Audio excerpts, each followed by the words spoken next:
Nah tadi itu kan dilema-dilema kita kan, mungkin ada dengan kalau di Jepang. Ya, selama pengamatan saya 6 bulan berada di Jepang itu, anak-anak muda di sana itu lebih masih kental, attitude-nya itu malah seperti orang Jawa. Cuman memang ada batasan-batasan yang memang kalau bukan tangga atau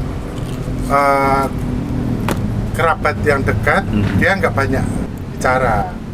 Itu kalau menurut kita sekarang itu malah lebih baik, betul nggak? Malah lebih baik. Menurut saya lebih baik karena kalau tidak diajak bicara dulu, dia tidak bicara. Kita juga tidak berinteraksi terlalu lama, tidak memberi sinyal untuk menjawab. Itu kan ada batasan-batasan yang sebenarnya di tempat kita diperlukan kan itu. Itu karena didikan dari waktu dia masuk sekolah sampai dia besar. Jadi berbeda sama anak-anak daerah sekitaran, mungkin yang saya lihat sekitaran Jogja kadang ya. Kalau ada orang bicara sebentar malah yang nyaut itu panjang banget anak-anak sekarang sekitaran sini itu. Mungkin nanyanya sedikit ngajak jawabnya bentak dulu. Kita mau menerangkan sudah dipotong.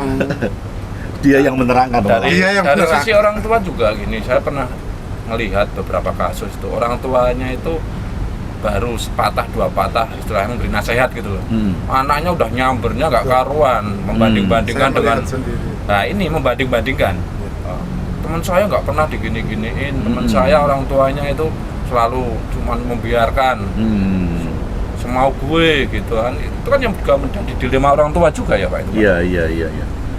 Tapi kemarin itu ada satu studi yang menarik.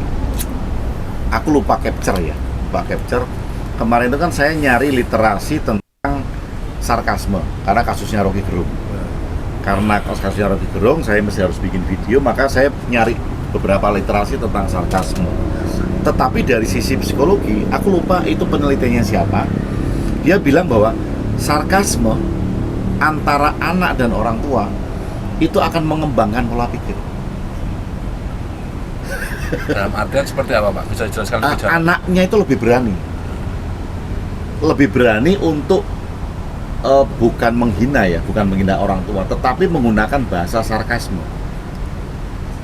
Nah ini unik loh. Ketika anak berani gitu, Pak, bojo goblok Pak, gitu loh. mungkin itu di sisi psikologi ada yang namanya jadi gini, kalau saya menerapkan ke anak yang lebih muda dari saya, selama kita menerangkan salah dan kamu merasa sudah membaca dan itu benar, ingatkan, karena untuk kebaikan saya yang lebih tua itu tidak masalah dengan cara yang benar. Kalau menurut saya itu tidak masalah. Cuman kalau menerangkan seolah-olah dia menguasai segalanya, orang tua tidak memiliki ilmunya, nah itu yang repot. Jadi kesannya kita jadi manut anak, padahal anak salah. Makanya itu aku kemarin lupa capture itu penelitian itu tentang sarkasme itu. Aku tuh bayangin Mas Igun, kalau kemudian anak bilang sama aku, Pak, kok goblok banget sih? Kayak gitu nggak bisa. Jadi obrolan asik ya Pak sebenarnya Pak. Malah itu cuman bayangin dari sisi saya, mengingatkan ya. Bayangin dari sisi kita yang nggak biasa ya, karena kita di timur ya nggak biasa kayak gitu kan. Ini anak kok kurang ajar banget ya. Iya. Bayangin gitu loh Mas Igun, anak Mas Igun, Pak, goblok banget sih Raiso Pak.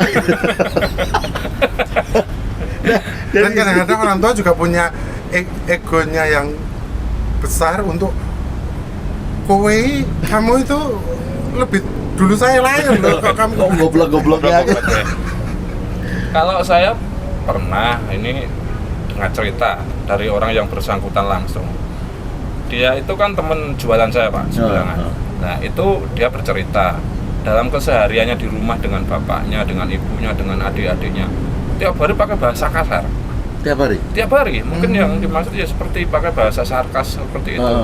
Dia selalu bicara kasar. Tapi orang tuanya nyantai. Nyantai aja, dan malah kalau saya melihat sih jadi obrolan-obrolan kalau orang yang belum kenal mungkin menganggap itu sebuah hal yang kasar. Tapi dalam keseharian yang saya lihat mereka malah justru membuat keharmonisan, tanda kutip ya, keharmonisan yang mungkin kalau kita lihat lebih dalam buat kita ngiri, Pak. Dengan obrolan-obrolan yang misalkan ya mungkin kasar lah. Sebagai contoh misalkan kayak mangan ngono, apa itu, lupa saya, Pak. Obrolannya itu gimana ya, pakai kata-kata kasar semacam kayak anjing lah, kayak goblok seperti Bapak tadi itu. Tapi itu menjadi obrolan yang sukacita gitu loh. Padahal itu kata-kata kasar. Kata-kata kasar. Ya misalnya kita mau nyari rokok gitu kan, ada di sini. Rokok mana tadi ya? Terus anak bilang, "Micek po, Pak." Neng arepmu gitu. Ya mungkin seperti itu. Yang kadang-kadang saya juga terkaget dan melihatnya itu seolah-olah kok bisa ya gitu. Makanya ini kemarin saya kaget loh baca itu. Ya. Coba nanti tak cari lagi kalau bisa kasih capture-nya tentang itu ya. Itu Cambridge kalau nggak salah, Cambridge University itu tentang Sarkasme itu. sarkasme. Nah karena itu termasuk dalam salah satu majas ya, salah satu gaya bahasa yang diakui ya, sudah diidentifikasi termasuk dalam satu gaya bahasa yang disebut sarkas. Nah artinya itu sudah ada dari sejak dulu dan diidentifikasikan salah satu majas bahasa. Nah artinya kan kepake. Kalau dari pakai itu. majas sarkasme itu sendiri sebenarnya bisa nggak sih Pak dipergunakan dengan gaya yang lebih halus tapi nyarkas banget, itu bisa nggak sih Pak? Kalau gaya yang lebih halus kemudian nyarkas maksudnya satir. Kalau satir kan itu cuma sindiran. Nyindiran, ya. Kalau Ini sarkas humor, itu kan ya, bisa dikata, yang maksud saya bisa nggak dibikin ke lebih halus, nyarkas tapi itu nendang gitu loh. Kalau lebih halus kan bisa contohnya gini kan, kayak Mas Igun tadi nyari rokok, kemudian kita halus, bukan halus. membentak gitu Maksudnya kan. humor, Gitu. gitu. Humor gitu. Tapi mungkin dikira gini, bojo ngono to Mas, mbone dadi wong iki aja picek-picek banget. Itu kan jadi harusnya lebih halus ya. ya. Lebih halus seperti Walaupun itu tetap nampol. Hafal ya.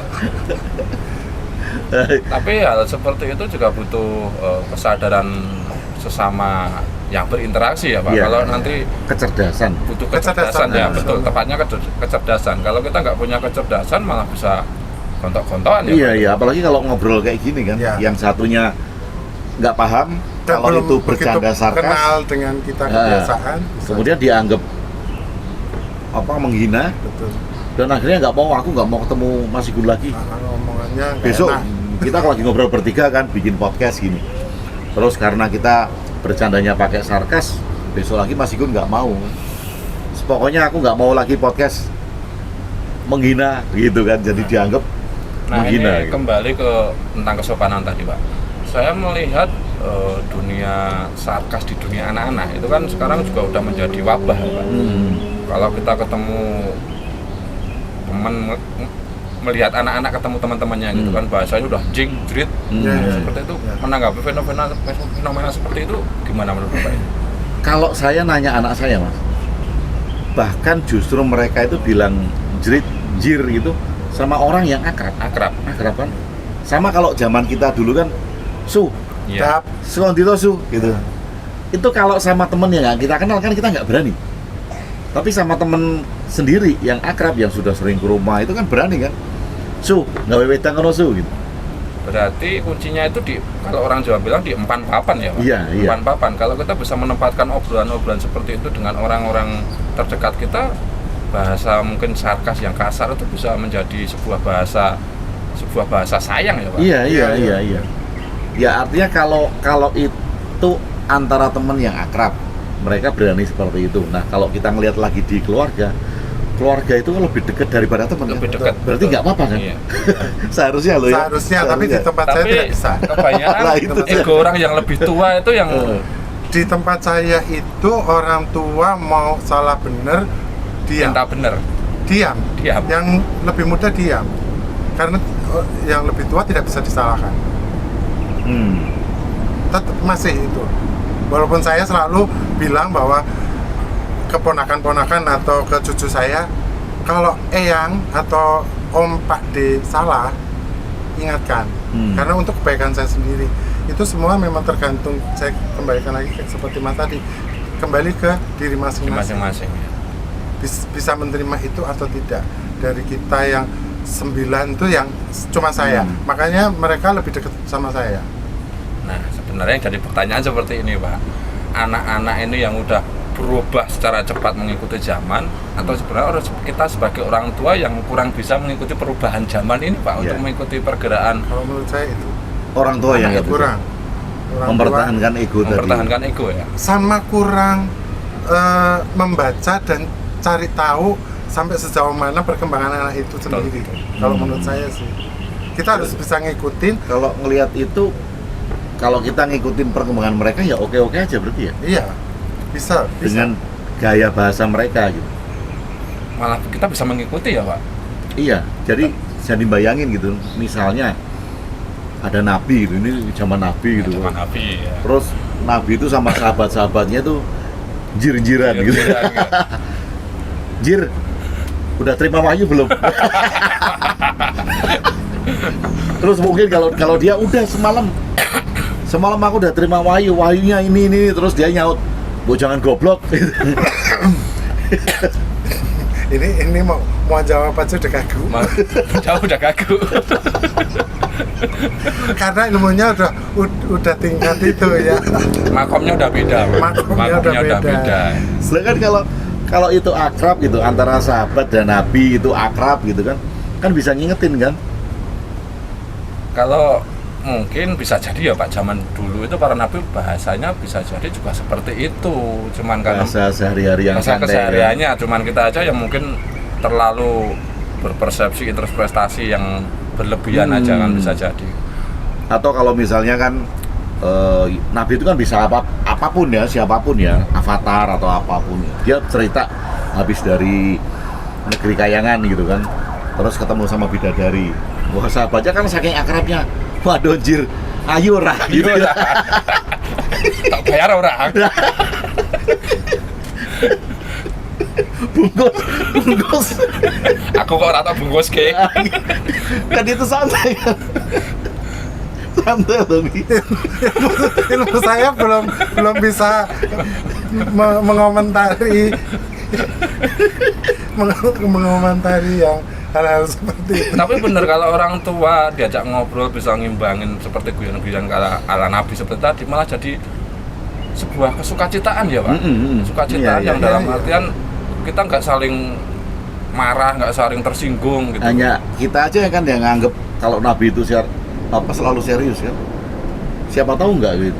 Sama dong, Pak, seperti saya dulu sebelum kenal Bapak itu. Saya bayangkan ketemu besok itu pakai pakaian jubah, duduk di atas kursi. Wah, ternyata bodoh pikiran saya. Ternyata seneng ngombe kopi. Ngapain juga. Oke, teman-teman, ini obrolan santai ya, jangan diambil hati. Tapi siapa tahu bagi teman-teman yang bisa pas live, sekali-kali itu pas live nemuin nabi siapapun. Siapa tahu bahasanya santai kayak gitu kan. Malah lebih sarkas mungkin bisa jadi. Oke, kita lanjutkan nanti di lain kesempatan. Makasih Mas Igun, Mas Doniel. Terima kasih, Bapak. Sama-sama. Mas Doni.